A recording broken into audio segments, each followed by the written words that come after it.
অনেককাল বাদে মাকে নিয়ে তীর্থ করতে যাচ্ছি। জীবনের অচলায়তনের জাঁতাকলে পিছতে থাকা জীবনটা অনেক দিন থেকে ছুটি চাইছিল। এবার মায়েরও শান্তি, সঙ্গে আমারও মানসিক কলকবজার খানিক বিশ্রাম। এই বছরে মানসিক ঝঞ্ঝার কম উৎপাত ছিল না। স্টেশনে পৌঁছতেই দেখলাম চারদিকে বেশ ভিড়। সর্বনাশ, হঠাৎই ঠিক করেছিলাম বেরোবো, রিজার্ভেশন করারও তো দরকার হবে ভাবিনি। স্টেশনে ভিড় দেখে রীতিমতো মনের ভিতরটা আটকে উঠলো যেন। বুঝলাম ট্রেনে পা দেওয়া সহজ কাজ হবে না। এসব দেখে মাও মুখ গোমরা করে বললে, হ্যাঁ রে বাবা, গাড়িতে উঠতে পারবো তো? আমার তো কেমন জানি লাগছে। চিন্তা করো না, শুধু ট্রেন আসলে সাবধানে উঠবে, তারপর দেখি না কি হয়। যথাসময়ের খানিক বাদেই হেলতে তুলতে গাড়ি স্টেশনে এসে ঢুকলো। সঙ্গে সঙ্গে গোলমাল বাঁধলো বিস্তর। মায়ের হাঁটুতে ব্যথা, তাই আমরা কিছুক্ষণ অপেক্ষাই করে গেলাম। এরপর কামরার বাইরে থেকে দেখলো একটা সিটও আস্ত নেই, সব সিটই কেউ না কেউ দখল করেছে। বাবা নিরুপম, এবার মনে হয় আর তীর্থযাত্রা হবে না, ফিরে চল বাবা। এই অজ্ঞানের ঠান্ডাতেও ঘামে ভেজা কপাল মুছতে মুছতে হতাশ চোখে এদিক ওদিক তাকাচ্ছিল। হতাশ হয়ে ফিরে আসতে যাব, প্রায় সেই সময় কানের কাছে কে যেন বলে উঠল, উঠে আসুন, এখানে জায়গা আছে। ঘাড় ঘুরিয়ে দেখি পাশের কামরার জানলার এক অধিকারিনীর নজর পড়েছে আমাদের দুই হতভাগ্যের উপর। ওনার কণ্ঠ ভারী মধুর শোনালো। উঁকি দিয়ে দেখি সে কামরায় তখনও কিছু জায়গা অবশিষ্ট ছিল। হাতে সময় ছিল কম, 7-5 না ভেবে অবশেষে উঠে পড়লাম সেখানে। সঙ্গে সঙ্গেই ট্রেন ছেড়ে দিল। বাবা, জিনিসপত্রগুলো সব দেখে নে, ঠিকঠাক উঠেছে তো সব? ওসব নিয়ে চিন্তা করো না, সব উঠেছে। এবার একটু শান্ত হয়ে বিশ্রাম নাও দেখি। এখন মনটা শান্ত লাগছে অনেক। তবে বেশ বুঝেছি, এই শান্তির দাবিদার কামরার সিটের থেকেও ঢের বেশি সেই মেয়েটি। কিন্তু সে অপূর্ব গলার অধিকারিণীকে দেখার সুযোগ বা সৌভাগ্য কোনোটি আমার নেই। তার একমাত্র কারণ, এখন বেশ রাত। শীতের রাতে এই আধো অন্ধকার কামরায় শালমুড়ি দিয়ে জড়সড় ভাবে বসে আছে প্রায় সবাই। তিনিও নিজেকে আচ্ছন্ন করে রেখেছেন আগুনে রাঙা কাশ্মীরি শালে। কি বলে যে আপনাকে ধন্যবাদ দেবো? এর জন্যই ধন্যবাদ জানিয়ে আমাকে লজ্জিত করবেন না। না না, তা কেন? ট্রেনে জায়গা পাওয়ার আশা তো প্রায় ছেড়ে দিয়েছিলাম। আজ আপনি না থাকলে। আপনি কিন্তু আবার আমি লজ্জায় ফেলছেন। আচ্ছা আচ্ছা, বেশ, বলছি না, আর সে কথা বলছি না। তবে অনেকদিন পর এই বেড়ানোটা আমায় ভারী নিশ্চিন্ত করেছে জানেন। এই বছরে যা ঝড়ঝাপটা গেছে। ঝড়ঝাপটা? কিসের ঝড়ঝাপটা? ঝড়ঝাপটাই বই কি, শুনতে চান সেই কাহিনী? কেন জানি না আপনাকে আজ ভীষণ বলতে ইচ্ছে করছে জানেন। বেশ তো, বলুন না, রাতটা এখন অনেক বাকি। বেশ, তাহলে শুনুন। বছর কয়েক আগের কথা, আমি তখন সদ্য কলেজ পাস করে চাকরির পরীক্ষা দিচ্ছি। সেরকম পাকাপাকি কিছু ব্যবস্থা হয়নি। এমন এক শান্ত দুপুরে কবিতার বই হাতে বসেছিলাম বারান্দায়। এমন সময় আমার নবদ্বীপ নিবাসী পারিবারিক বন্ধু পৃথ্বী শেষে হাজির। তুমি এখানে? আরে ভাই তুমি, কি সৌভাগ্য! হ্যাঁ, তা এতদিন বাদে বন্ধুর কথা মনে পড়লো? মনে পড়ে হে, মনে পড়ে।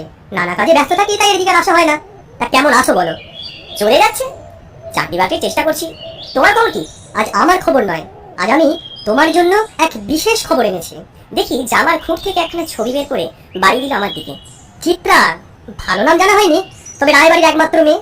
যেমন তেমন মেয়ে নয়, লেখাপড়া জানা বুদ্ধিমতী মেয়ে। তা ভাই, এসব কথা আমায় বলছো কেন? মেয়ের খবর নিয়ে আমি কি করবো? আবার কি, বিয়ে করবে তুমি? তোমার পছন্দটাই তো আগে। পৃথ্বীশের কথায় হুঁশ ফিরল। বিয়ে নিয়ে কদিন বাড়িতে বেশ আলোচনা হচ্ছে বটে।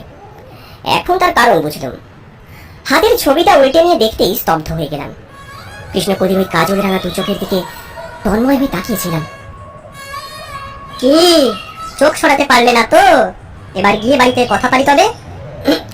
আমি জানি না, তোমার যা ইচ্ছে কর।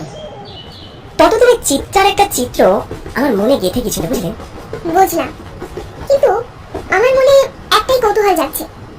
চিত্রার মধ্যে আপনি এমন কি খুঁজে পেলেন যে এক দেখাতে আপনি এতটা ভালোবেসে ফেললেন?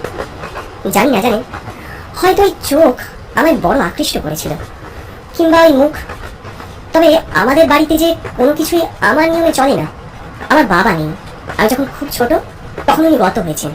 তারপর থেকে বাড়ির সব কিছু আমার মামার নিয়মেই হয়। তবে পৃথ্বীর সময় কথা দিয়েছিল, ও মামাকে রাজি করিয়েই ছাড়বে। মেয়ের বয়স এত এত বয়সেও মেয়ের বিয়ে হয়নি কেন? তাহলে কি বংশের দোষ টোষ আছে? না, একদম নয়। তা মেয়ের বাবার কাছে এই খুঁত ঢাকবার যথেষ্ট ব্যবস্থা আছে তো? মানে কিরকম ওই পণ টন দিতে পারবে আর কি? ওসব নিয়ে একদম চিন্তা করবেন না বাবু। এক সময় এদের বিরাট জমিদারি ছিল, তবে এখন প্রত্যেক দিকে তাই সব বেঁচে বুঝে দেশের বাড়ি গিয়ে উঠেছে। একমাত্র মেয়ে, যা আছে সব উজাড় করেই দেবে। বাহ, একেবারে এমন ঘরই চাইছিল বুঝলে। সে তো নিশ্চয়ই, আর তাছাড়া আমাদের নিরুপমেরও যখন পছন্দ। ওর আবার পছন্দ? ও আজকালকার দিনের ছোকরা, ও ভালো মন্দের কি বোঝে? সে তো বটেই। তাহলে আমি যাই মামাবাবু। হ্যাঁ হ্যাঁ, যাও। ও দাঁড়াও দাঁড়াও, ওনাদের তুমি খবর পাঠাও। ভাবছি পাকা দেখার ব্যাপারটা সেরেই ফেল। এই ব্যাপারে মামার মত আছে জেনে মন খুশিতে ভরে উঠেছিল। কি বলছেন মিস? কনক চাপা, আমার নাম কনক চাপা। দেখেছেন, এতক্ষণ আপনার সাথে কথা বলছি অথচ আপনার নামটাই জানা হয়নি। আর আমি হলাম নিরুপম। কি ঠিক বললাম তো? কি করে জানলেন? মাসিমাই তো আপনাকে ওই নাম ধরে ডাকছিলেন।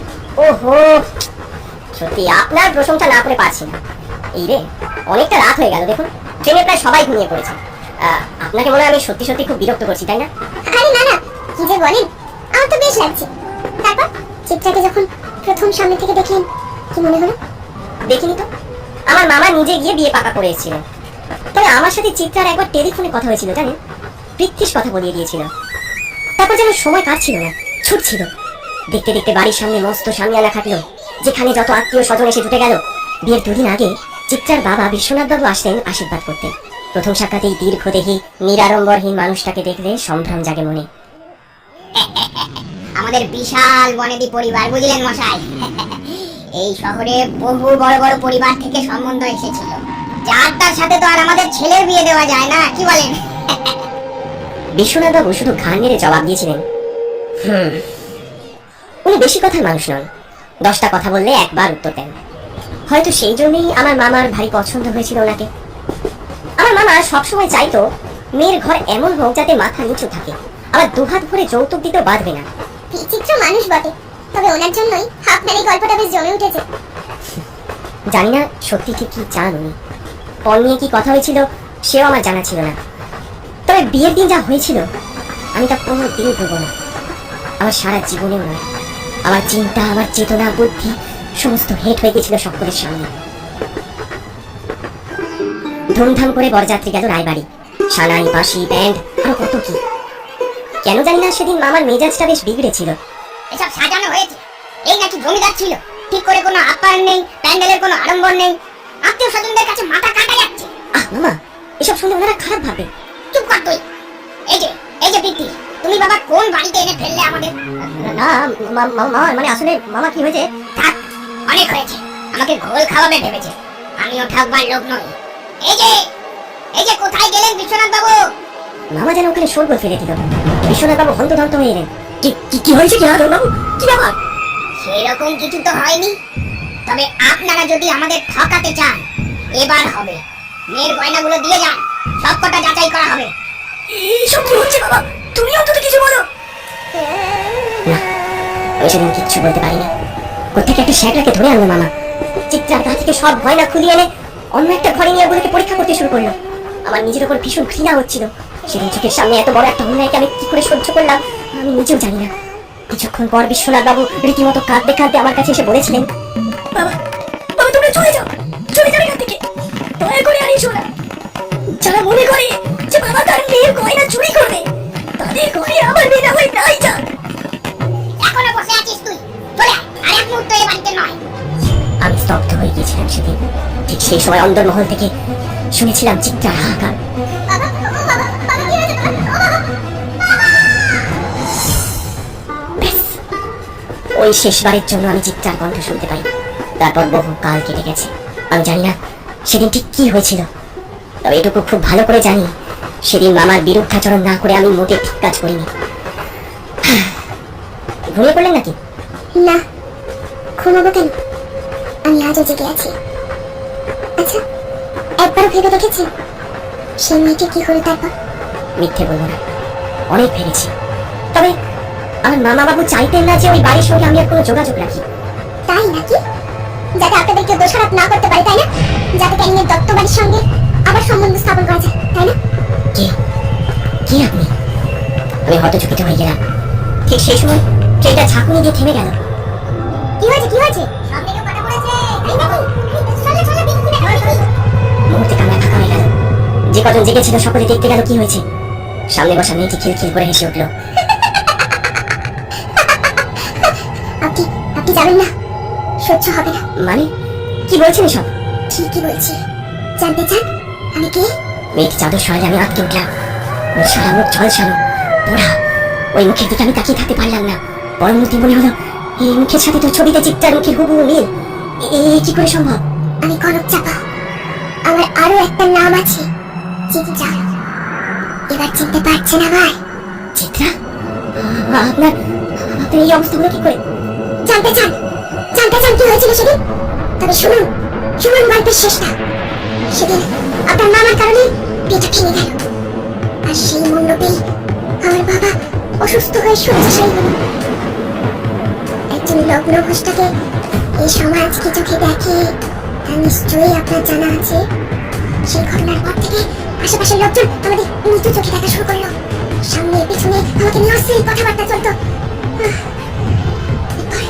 এরপর আমাকে পাড়ায় কিছু বদমাস ছেলের নজর পড়লো।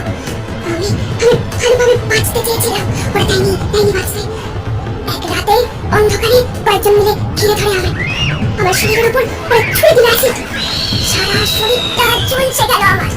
সেই অসহ্য যন্ত্রণা সহ্য করতে না পেরে দুদিন পর মৃত্যুর কোলে ঢলে পড়ি আমি। আর মৃত্যুর পর ওই সব কটা শয়তানকে আমি এক এক করে মেরেছি। আমার মৃত্যুর জন্য দায়ী কিন্তু আপনার মামা। এই যে সবাই বলছে ট্রেনে কাটা পড়েছে। কে কাটা পড়েছে জানেন? কে কাটা পড়েছে? আমি আর এক মুহূর্ত সময় নষ্ট না করে ছুটে গেলাম। রেল লাইনের ধারে রক্তাক্ত অবস্থায় পড়ে থাকা মৃতদেহটি দেখে চমকে উঠলাম। ইনি আমার মামা নন, অন্য একজন। তবে যাই হোক, এবার মামাকে শাস্তি দেবো আমি। অনেক হয়েছে। আবার ছুটে গেলাম ট্রেনের ভিতর। কামরা এসে দেখলাম জানলার পাশের সিটে কনক চাপা নেই। ওর ফাঁকা সিটে একটা গল্পগুচ্ছ আর একটা চিঠি, তাতে লেখা, ভালো আমি আপনাকে বেসেছিলাম নিরূপম বাবু, কিন্তু ভাগ্যের ফিরে একসঙ্গে থাকাটা আর হলো না। আমার না বলা কিছু কথা ছিল, আজ আমার সব কথা শেষ।